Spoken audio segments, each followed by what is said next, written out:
Let's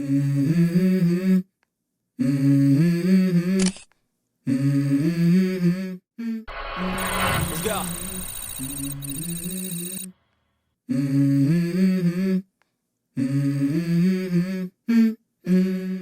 Good morning from California, where intimate images belonging to...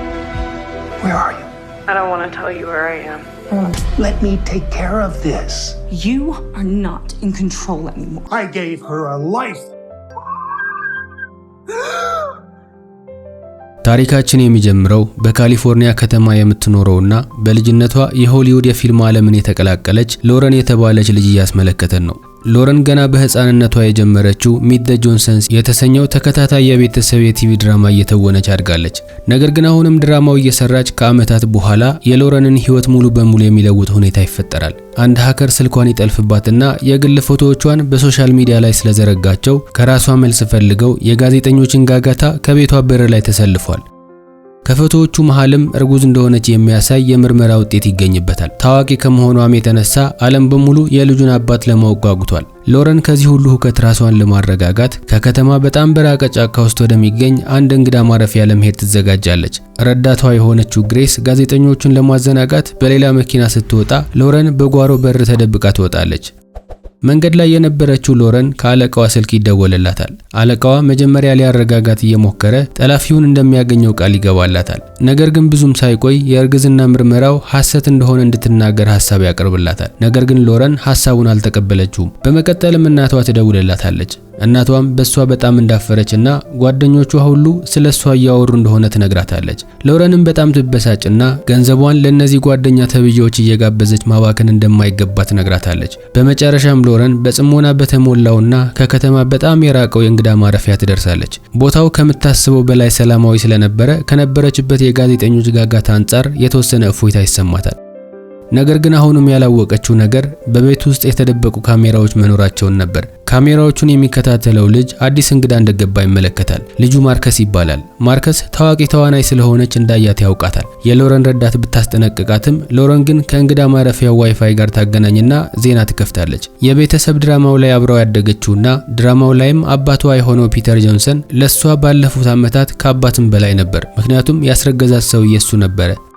ይህ በእንዲህ እንዳለ ማርከስ ካጎቱ ዳረንና ከአንድ መርግ የተባለ ጓደኛው ጋር እንደሚኖር እንመለከታለን። የማርከስ ስራ እንግዳ ማረፊያውን መቆጣጠርና ጽዳቱን መጠበቅ ነበር። ከታሪካችንም ሶስቱም ሰዎች የገንዘብ ችግር እንዳለባቸው እንገነዘባለን። ከትንሽ ጊዜም በኋላ ዳረን እንግዳ መጥቶ እንደሆነ ሲጠይቀው ማርከስ ግን ማንም እንዳልመጣ ይነግረዋል። ዳረን ወጪያቸውን ለመሸፈን ስራ ስለሚያስፈልገው ሰው እንዲገባ እንግዳ ማረፊያውን እንዳይጠቀመው ያስጠነቅቀዋል።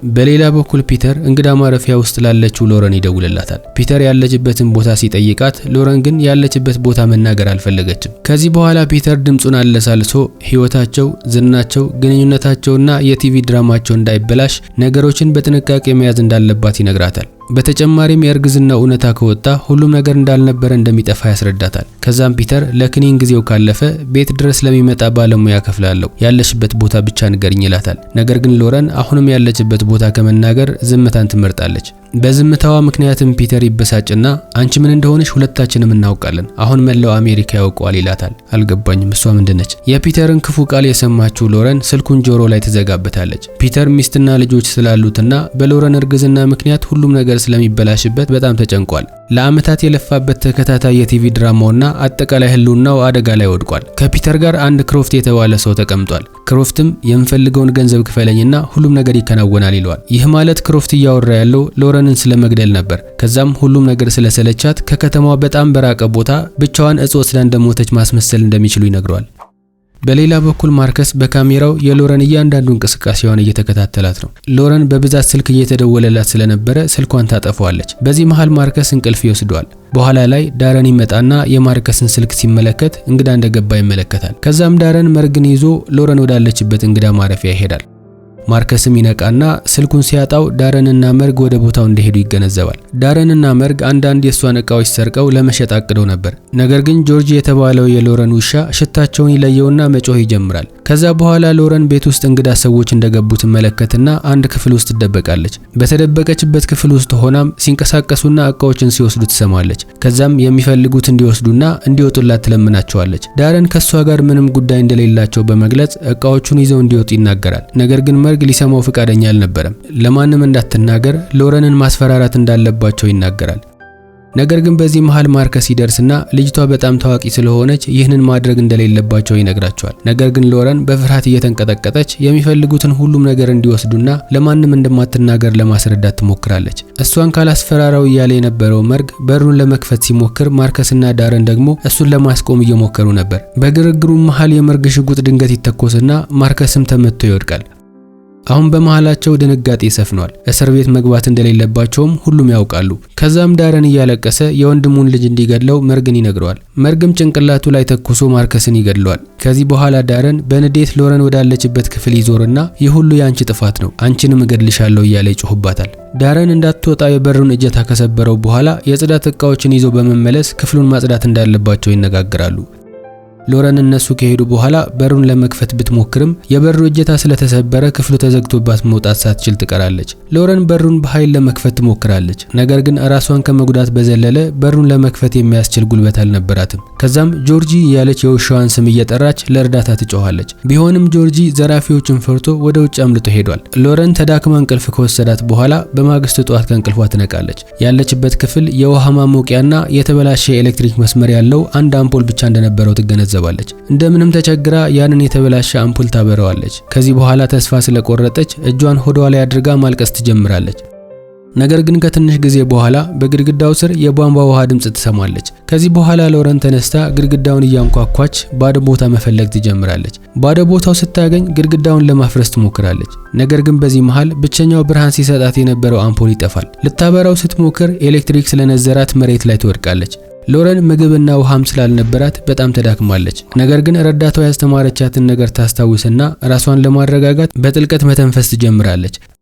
ከተቀመጠችም በኋላ አሁንም በግድግዳው ውስጥ የአይጦችን ድምጽ ትሰማለች። ነገር ግን ግድግዳውን ያለ መሳሪያ ማፍረስ አልቻለችም። ውጭ ላይ ውሻዋ ጆርጂ እያነከሰ አሁንም ሲሸሽ እንመለከታለን። በሌላ በኩል ዘራፊዎቹ መርግና ዳረን የጽዳት መሳሪያዎች ይዞ ተመልሷል። ሎረን አሁንም ክፍል ውስጥ እንደተዘጋባት ልትረዳቸው እንደምትችል ትናገራለች። የምትፈልጉትን ነገር እሰጣቸዋለሁ፣ ገንዘብ ስላለኝ አሁን ያላችሁበትን ሁኔታ ማስተካከል እችላለሁ ትላቸዋለች። በተጨማሪም ፖሊስ ሲመጣም በሩ እንደተቆለፈባትና ማንም እንዳላየች ለመናገር ቃል ትገባላቸዋለች። ስለሞተው ልጅም ተዋናይ ስለሆነች እነሱን ለማሳመን ሌላ ታሪክ ትፈጥራለች። ማርከስ እሷን ሲያሳድዳት እንደነበረ፣ በተፈጠረው ግብግብ ሽጉጡ ከተተኮሰበት በኋላ ሁኔታው ጥሩ እንዳልነበረ፣ ትንሽ ቆይቶ ሽጉጡን አፉ ውስጥ ከቶ ስለ እናቱ ማውራት እንደጀመረና በመጨረሻም እናቱን ይቅርታ ከጠየቀ በኋላ ራሱን እንዳጠፋ መናገር እንደምትችል ትናገራለች።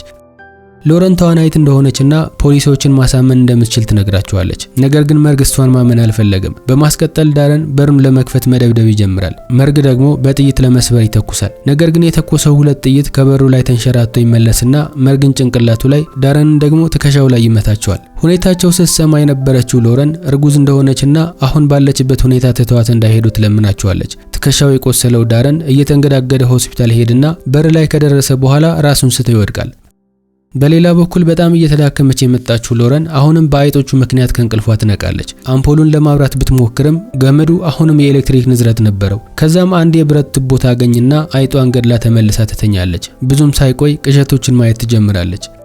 በሌላ በኩል ሆስፒታል ውስጥ ፖሊስ ዳረንን ለማነጋገር ይመጣል። ዶክተሩ ዳረን ስለታገተች ነፍሰ ጡር ሴት ሲያወራ እንደነበረና በስቃይ ላይ ስለነበረ ግን ስለተናገረው ነገር እውነት እርግጠኛ መሆን እንዳልቻሉ ይነግራቸዋል። በሌላ በኩል እንግዳ ማረፊያው ውስጥ ሎረን ከቧንቧው ላይ የሚንጠባጠበውን ውሃ ለመጠጣት እየሞከረች ነው። በመጨረሻ መሬት ላይ የተንጠባጠበውን ውሃ መላስ ትጀምራለች። የብረት ቱቦን በመጠቀም ግድግዳውን ማፍረስ ትጀምራለች። በውስጥ በኩል የአይጥ ጎጆ ታገኛለች። በተጨማሪም ጎጆ ውስጥ ትንሽዬ መዶሻ ታገኛለች። ነገር ግን በድንገት ከላይ የነበረው የውሃ ቧንቧ ይፈነዳና ክፍሉ በውሃ መሞላት ይጀምራል። በሌላ በኩል አንድ ሎሬታ የተባለች ሴት ጆርጂን ታገኘዋለች። የውሻውን ስም ካንገቱ ላይ ካየች በኋላ እግሩ ስለተጎዳ ወደ እንስሳት ሕክምና ተወስደዋለች። የሎሬታ ስራ የጠፉትና የተጎዱ እንስሳቶችን ወደ ሕክምና ማድረስና ለባለቤቶቻቸው ማስረከብ ነው። ከዛ በኋላ ጆርጂን ፎቶ ታነሳውና ሶሻል ሚዲያ ላይ ትፖስተዋለች። ወደ ሎረን ስንመለስ መውጫ ያለው መስሏት ስትቆፍረው የነበረው ግድግዳ ሙሉ በሙሉ ድፍን እንደሆነ ትረዳለች። ከዚህ በኋላ ሌላ መውጫ መንገድ መፈለግ እንዳለባት ታስባለች። በሌላ በኩል ፖሊስ የዳረንን አከራይ ሲያወራው እንመለከታለን። አከራዩም ሰዎቹ 3 እንደሆኑና አንደኛው እንግዳ ማረፊያው ጋር የሚሰራ ወጣት እንደሆነ ይነግራቸዋል። የዳረንን ክፍል ሲፈትሹ በደም የተነከረ ሸሚዝ ያገኛሉ። በሌላ በኩል ሎሬታ የፖስተችው የውሻ ፎቶ በፍጥነት 8000 ላይክ እንዳገኘ ትመለከታለች። ሰዎች ውሻው የሎረን እንደሆነ አውቀውታል። ሶሻል ሚዲያ ላይ የተፖስተው ፎቶ የተመለከተው ክሮፍትም ሎሬታ ጋር ይደውልላታል። ከዛም ጓደኛው ውሻ እንደጠፋባትና እሱም የተቀጠረ የግል መርማሪ እንደሆነ ከነገራት በኋላ ጆርጂን ያገኘችበት ቦታ ይጠይቃታል። በተጨማሪም ለመረጃው ገንዘብ እንደሚከፍላት ይነግራታል። ከንግግራቸውም ክሮፍት ሎሬታ የምትሰራበትን ቦታ ሳይቀር እንደሚያውቅ ትረዳና ጉዳዩ ስለ ውሻ ብቻ እንዳልሆነ ትረዳለች። በሌላ በኩል ዳረን በመጨረሻም ከተኛበት ይነቃል። መርማሪ ፖሊስም ስለ መርግና ማርከስ ይጠይቋል። ነገር ግን ዳረን የሚያውቀው ነገር እንደሌለ ከተናገረ በኋላ ትከሻው ላይ ያለው የጥይት ቁስል የራሱ ጥፋት እንደሆነና በንዴት ቁልፍ ላይ ሲተኩስ እንደተመታ ይናገራል። ነገር ግን ፖሊሱ በደም የተነከረው ሸሚዙ ላቦራቶሪ እንደላኩትና የሌላ ሰው ደም ካለበት በቅርቡ እንደሚያውቁ ይነግረዋል። ወደ እንግዳ ማረፊያው ስንመለስ ሎረን መዶሻው በመጠቀም በሩን ለመስበርና በሩ ላይ ያሉትን ሚስማሮች ለመንቀል እየሞከረች ነው። በተመሳሳይ ጊዜ ክሮፍት ሎሬታ ውሻውን ያሳከመችበት ክሊኒክ ያገኘዋል። ከዛም ለእንስሳት ሐኪሙ ገንዘብ ይከፍለውና ሎሬታ ስትመለስ እንዲደውልለት ያዘዋል። ነገር ግን ሐኪሙ ክሮፍት ከወጣ በኋላ ሎሬታ ጋር ይደውልና አንድ ሰው እሷን ፍለጋ እንደመጣና ውሻውን ይዛ በፍጥነት መራቅ እንዳለባት ይነግራታል። በሌላ በኩል ሕክምናው ውስጥ ዳረን አንዱን ሐኪም ይጠራና መጸዳጃ ቤት እንዲወስደው ይጠይቀዋል። ከዛም አጋጣሚውን በመጠቀም ከሕክምናው አምልጦ ይወጣል። ውጪ ከወጣም በኋላ የአንዲት ነፍሰ ጡር እናት መኪና ሰርቆ ያመልጣል። ሎሬታም ጆርጂን ይዛው ትወጣለች። ነገር ግን ክሮፍት ተደብቆ እየጠበቃት እንደነበር አላወቀችም። ክሮፍት ሳታየው እሷን መከታተል ይጀምራል። እንግዳ ማረፊያው ጋር ስንመለስ ሎረን ያለችበት ክፍል የውሃው መጠን በፍጥነት እየጨመረ ይገኛል። ሎረን በሩን በፍጥነት መስበር ካልቻለች የተበላሸው የኤሌክትሪክ መስመር ከውሃው ጋር ሲገናኝ ሊገድላት ይችላል። መንገዱ ዳር ላይ ጆርጂ መጮህ ይጀምራል። ከሎሬታ መኪና ዘሎ ይወርድና ወደ እንግዳ ማረፊያው መሮጥ ይጀምራል። በሌላ በኩል ዳረንም ከሆስፒታሉ ካመለጠ በኋላ በቦታው ደርሰው ነበር። ሎሬታ የውሻው ባለቤት ውስጥ ሊሆን እንደሚችል ስላሰበች ውሻውን ተከትላው ትሄዳለች። ክፍሉ ውስጥ ውሃው ከሎረን ጭንቅላት በላይ ደርሶ ነበር። ሎረንም በውሃው ውስጥ ሆና በሩን ለመክፈት እየታገለች ትገኛለች። በውጭ በኩል ደግሞ ሎሬታ በዳረን ትያዛለች። ነገር ግን ክሮፍት ይደርስና ዳረንን ተኩሶ ይገድለዋል። ፖሊሶቹም በስተመጨረሻ የእንግዳ ማረፊያውን አድራሻ ስላገኙ መንገድ ላይ ይገኛሉ። ክሮፍት ጆርጂን መኪናው ውስጥ ከቆለፈው በኋላ የግል ጥበቃው እንደሆነ በመግለጽ ወደ ውስጥ ይገባል። ወደ ማረፊያው ሲገባ የሞቱ ሰዎችን ያገኛል። ከተዘጋው ክፍል ደግሞ ውሃ እየተንጠባጠበ ነበር። በዚህ ጊዜ ክሮፍት ፒተር ጋር ይደውልና አሁን የሞቱ ሰዎች ብዛት ስለጨመረ የሚከፍለው ገንዘብ 3 እጥፍ እንዲያደርግለት ይነግረዋል። ፒተርም የሚፈልገውን እንደሚከፍለውና ስራውን በፍጥነት መጨረስ እንዳለበት ያዘዋል። ሎረን ከውስጥ ለመክፈት አሁንም እየሞከረች ትገኛለች። በመጨረሻም በሩ ተሰብሮ ክሮፍት ላይ ይወድቅበትና በሩ ስር ወድቆ ይቀራል። ሎሬታ ሎረንን ካነሳቻት በኋላ የራሷን የግል ጠባቂ ላይ ጉዳት እንዳደረሰችበት በመናገር ትቀልድባታለች። ነገር ግን ተናግራ ሳትጨርስ ክሮፍት እነሱ ላይ መተኮስ ይጀምራል። ሎረን መውጫ ፍለጋ መሮጥ ትጀምራለች። እሱን ለመታገል እየሞከረች የነበረችው ሎሬታ ደግሞ ክሮፍት መጥቶ መሬት ላይ ይጥላታል። በሌላ በኩል ሎረን ተደብቃ ትጠብቀውና ክሮፍት ወደ ክፍሉ ሲገባ ከጀርባው በብረት ትቦ ትመታዋለች። ከወደቀም በኋላ ስልኩ መጥራት ይጀምራል። ሎረን ስልኩ ስታነሳው የፒተርን ድምጽ ትሰማለች። በዚህም እሷን ለማስገደል ሰዎችን እየላከ የነበረው ፒተር ራሱ እንደሆነ ትረዳለች። በዚህ መሃል ክሮፍት ይነሳና አንገቷን አንቆ ይይዛታል። ነገር ግን ሎረን ፊቷ በደም እስኪሸፈን ድረስ አሁንም በትቦ ትቀጠቅጠዋለች።